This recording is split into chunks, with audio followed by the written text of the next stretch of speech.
இந்த தேர்ச்சி விகிதத்தை பொறுத்தவரை 2020ஆம் ஆண்டு 12ஆம் ஆண்டு தேர்ச்சி விகிதமானது 92. 2021ஆம் ஆண்டு அந்த கொரோனா காலகட்டத்தில் 100% தேர்ச்சி ஆல் பாஸ் வழங்கப்பட்டது. 2022ஆம் ஆண்டு 93.72,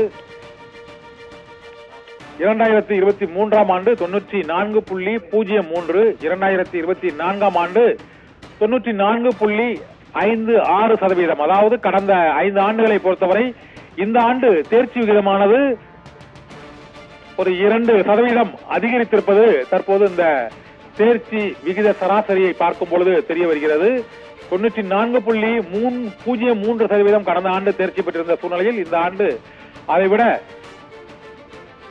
0.53% தேர்ச்சி விகிதமானது இந்த ஆண்டு அதிகரித்திருக்கிறது. கடந்த 5 ஆண்டுகளை பொறுத்தவரை 2023-22ஆம் கல்வியாண்டில் தேர்ச்சி விகிதமானது 0.53% அளவுக்கு தேர்ச்சி விகிதம் அதிகரித்திருக்கிறது.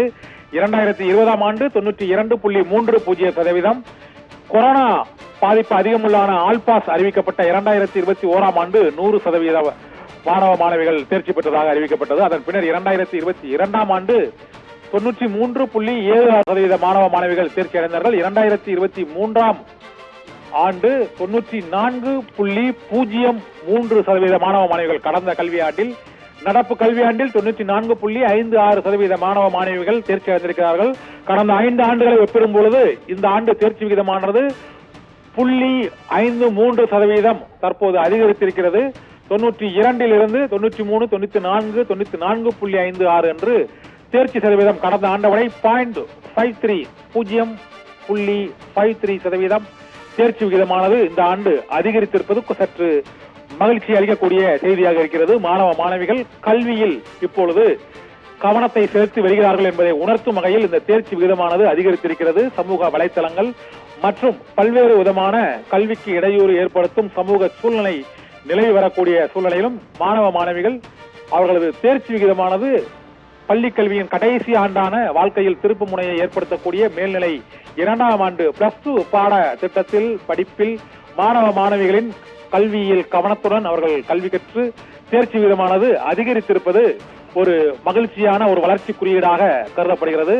தமிழகத்தில் கல்வி வளர்ச்சியானது அதிகரித்து வருகிறது என்பதை உணர்த்தும் வகையில் இந்த தேர்ச்சி விகிதமானது ஒரு 0.53% கடந்த 5 ஆண்டுகளில் இந்த ஆண்டு உயர்ந்து கடந்த 5 ஆண்டுகளிலே இல்லாத முதன்முறையாக 94.56% அதிகபட்சமான தேர்ச்சி விகிதத்தை தமிழ்நாடு பெற்றிருப்பது தமிழகத்தின் மாணவ மாணவிகள் கல்வியில் கவனத்தையும் அவர்கள் ஆர்வத்தையும் செலுத்த தொடங்கி இருக்கிறார்கள் என்று தெரிகிறது. சென்னை மாநகராட்சி பள்ளிகளை பொறுத்தவரை 87.13% மாணவ மாணவிகள் தேர்ச்சி பெற்றிருக்கிறார்கள். தனியார் பள்ளிகள் அதிகமாக உள்ள சென்னை மாநகராட்சி, சென்னை மாவட்டத்தை பொறுத்தவரை இங்கு மாநகராட்சி பள்ளிகளிலும் தேர்ச்சி விகிதம் குறிப்பிடத்தக்க அளவு இருப்பது மகிழ்ச்சி அளிக்கக்கூடிய ஒரு செய்தியாக கருதப்படுகிறது. தனியார் பள்ளிகள், அதிக கல்வி கட்டணம் ஆகியவை உள்ள சென்னை மாவட்டத்தை பொறுத்தவரை மாநகராட்சி அரசு பள்ளிகளில் தேர்ச்சி விகிதமானது உயர்ந்திருப்பது அனைத்து தரப்பு மாணவ மாணவிகள் மற்றும் அடித்தட்டு மாணவ மாணவிகளுக்கு கல்வி அளிப்பதில் சென்னை மாநகராட்சி பள்ளிகள் சிறந்து விளங்குகிறது என்பதை உணர்த்தும் வகையில் இந்த தேர்வு முடிவுகளின் மூலமாக தெரிய வருகிறது. ஒட்டுமொத்தமாக பள்ளிக்கூடங்களின் வகைப்பாட்டின்படி அரசு பள்ளி, government aided school, private school, lady school, gents school, co education school என்று அழைக்கக்கூடிய 6 விதமான பள்ளிகளிலும் தேர்ச்சி விகிதத்தை நாம் இப்போது பார்க்கிறோம். அரசு பள்ளிகளில் மாணவ மாணவிகளின் தேர்ச்சி விகிதம் 91.02%. இதே போல தனியார் பள்ளிகளில் 98.70% தேர்ச்சி அடைந்திருக்கிறார்கள்.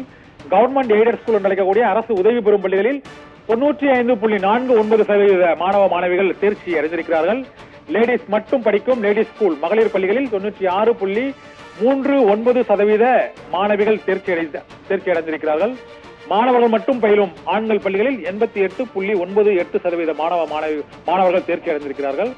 கோ எஜுகேஷன் பள்ளிகளான இருபாலர் பள்ளிகளில் 94.78% மாணவர்கள் தேர்ச்சி அடைந்திருக்கிறார்கள். இதிலிருந்து நாம் அறிய வருவது ஆண்கள் பள்ளிகளில் தேர்ச்சி விகிதமானது கிட்டத்தட்ட ஒரு 5% குறைந்திருக்கிறது. ஆண்கள் மட்டுமே பயிலும் பள்ளிகளில் 88.98% மாணவர்கள் மட்டுமே தேர்ச்சி அடைந்திருக்கிறார்கள். ஆண்கள் மட்டுமே படிக்கும் பள்ளிகளில் கோஎஜுகேஷன் பள்ளிகளில் தேர்ச்சி விகிதமானது 94.78%. இருபாலர் பயிலும் பள்ளிகளில் தேர்ச்சி விகிதம் கணிசமான அளவு உயர்ந்திருக்கிறது. மகளிர் பள்ளிகளில் மகளிர் 96.39% மாணவ மாணவிகள் தேர்ச்சி அடைந்திருக்கிறார்கள் என்பதும் தெரிய வருகிறது. பள்ளிகள் வாரியாக தேர்ச்சி விகிதத்தை நாம் இப்பொழுது பார்த்தோம். 12ஆம் வகுப்பு பொதுத் தேர்வு முடிவுகளில் அனைத்து விவரங்களையும் பள்ளிக் கல்வித்துறை தேர்வுத்துறை இயக்குநரகம் வெளியிட்டிருக்கிறது. அந்த புள்ளி விவரங்களை தொடர்ந்து நாம் நேரலையில் காணலாம்.